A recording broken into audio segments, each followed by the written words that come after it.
আমরা কিন্তু এই কয়টা পার্ট শেষ করে ফেলেছি। এখানে campaign settings, add group, add extension, আমাদের এখন বাকি আছে বাজেট এবং বিট। অর্থাৎ বিটটা আমাদের ডিফল্ট ভাবে ইনহ্যান্স সিপিসি দেওয়া ছিল। এখন যদি আপনি ফুলটা চেঞ্জ করতে চান বা ফুলটা রিভিউ করতে চান, নেক্সট বাটনে যেতে চান, তাহলে গো টু সেটিংসে যাবেন। গো টু সেটিংসে যাওয়ার পরে যে আপনার ক্যাম্পেইন নেম, বাজেটটা আমরা এখানে চাইলে কি করতে পারি, আমরা কিন্তু বাজেটটা কিন্তু এখানে চেঞ্জ করতে পারি। এই যে দেখেন 4 নম্বরে এসে আমরা কিন্তু বাজেট চেঞ্জ করতে পারি, অর্থাৎ ক্যাম্পেইন বাজেটটা চেঞ্জ করতে পারি। সো আপনি যদি ক্যাম্পেইন বাজেট এটা চেঞ্জ করতে চান, যেমন আমি $10 কাছে যদি $5 দিই, তাহলে কিন্তু আমি ক্যাম্পেইন বাজেট দিতে পারবো।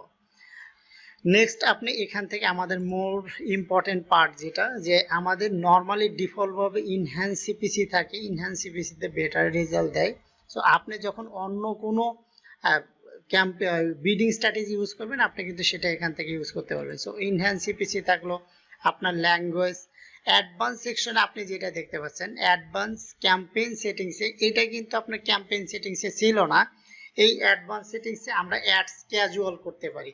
আমরা যেরকম ফেসবুকে বা গুগলে অ্যাডস ক্যাজুয়াল করতে পারি, নর্মালি মাইক্রোসফট অ্যাডের ক্ষেত্রেও অ্যাডস ক্যাজুয়াল করতে পারি। যেমন ধরেন আপনি যদি দেন অল ডে 12টা AM থেকে শুরু করে আপনার ইন্ড হবে কি 12টা AM, অর্থাৎ সব সময়ই চলবে। বা আপনি যদি চান যে, যেমন ধরেন আমি চাচ্ছি যে যেহেতু ওদের সানডেতে অফ ডে থাকে, না সানডেতে সবাই কি থাকবে, বাসায় থাকবে, বা সানডেতে আমরা আমাদের যেরকম শুক্রবারের মতো, তো আমি চাচ্ছি সানডেতে আমার অ্যাডটা যেন বেশি চলে। আমার ধরেন নর্মালে বাকি দিনও অ্যাড চলে, কিন্তু সানডেতে আমি চাচ্ছি 12টা AM না, আমি চাচ্ছি 2 PM, অর্থাৎ 2 PM থেকে 11 PM পর্যন্ত আমার এটা যেন ইনক্রিজ হয় 50% বা 20%, অর্থাৎ 20% বিট যেন ইনক্রিজ হয়, অর্থাৎ 20% যেন অ্যাড এই টাইমে বেশি দেখায়।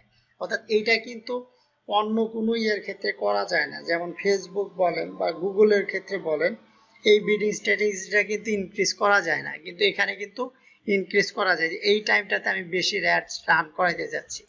আপনি যদি চান স্পেসিফিক ভাবে যে মনডেতে আমার এতটা থেকে আমার 8 PM পর্যন্ত চলবে, সো এটা কিন্তু আপনি করতে পারবেন।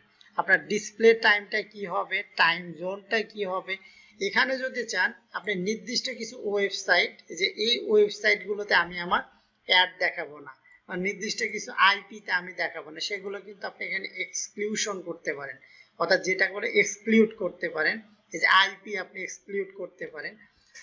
এখানে আপনি যদি এডিট টার্গেট টার্গেট ক্যাটাগরি দেন, টার্গেট ক্যাটাগরিতে দেখেন আমরা কিন্তু অলরেডি লোকেশন এবং ডিভাইস সিলেক্ট করে আসছি, এস কিন্তু সিলেক্ট করিনি। এজ দিতে পারেন, জেন্ডার দিতে পারেন, কোম্পানি, ইন্ডাস্ট্রি। সো এখান থেকে আপনি চাইলে এই যে লোকেশনটাও কিন্তু চেঞ্জ করতে পারবেন বা ওভারঅল সবকিছু দেখতে পারেন। সো আমি যখন ডান বাটনে দিলাম, আমি যদি চাই এখানে টার্গেটিং এ আমি চাচ্ছি যে ফিমেলের ক্ষেত্রে ইনক্রিজ হবে আপনার প্রোডাক্ট অনুসারে, সো ফিমেল না, এখানে মেলের ক্ষেত্রে আমার ইনক্রিজ হবে 40%, এটা কিন্তু আপনি দিতে পারেন জেন্ডারের এটাতে। আপনার দেখেন যে আপনার এখানেও যদি আপনি ইনক্রিজ করতে চান তাহলে কিন্তু ইনক্রিজ করতে পারেন। সো আপনার যদি কোনো কিছু অ্যাডজাস্টমেন্ট লাগে তাহলে কিন্তু আপনি অ্যাডজাস্টমেন্ট করতে পারবেন। সো আশা করি আপনারা কিন্তু বুঝতে পারছেন, মানে প্রত্যেকটা সেক্টরেই প্রত্যেকটা পার্টি কিন্তু আমি ইন ডিটেলস ভাবে আলোচনা করেছি, অর্থাৎ আমরা একটা ক্যাম্পেইন, অর্থাৎ একটা সার্চ ক্যাম্পেইন একদম প্রপারলি তৈরি করেছি। আমি যদি আবার হোম পেজে যাই, অর্থাৎ আমার হোম পেজে গেলে আপনি অল ক্যাম্পেইনের মাঝে আপনি দেখবেন যে আমরা আমাদের অ্যাড ক্যাম্পেইনটা তৈরি করেছি, যে আমাদের এই ক্যাম্পেইনটা তৈরি করেছি, এটা ইলিজেবল, যে আমরা এডিট করলাম পার ডেতে $5 করে আমার অ্যাডটা চলবে। আপনি যদি এই ক্যাম্পেইনের মাঝে যান আপনি অ্যাড গ্রুপ দেখতে পারবেন, এই যে ক্যাম্পেইনের মাঝে 2টা অ্যাড গ্রুপ ছিল, আমি 2টা অ্যাড গ্রুপ দেখি। এই অ্যাড গ্রুপের মাঝে যদি আমি যাই,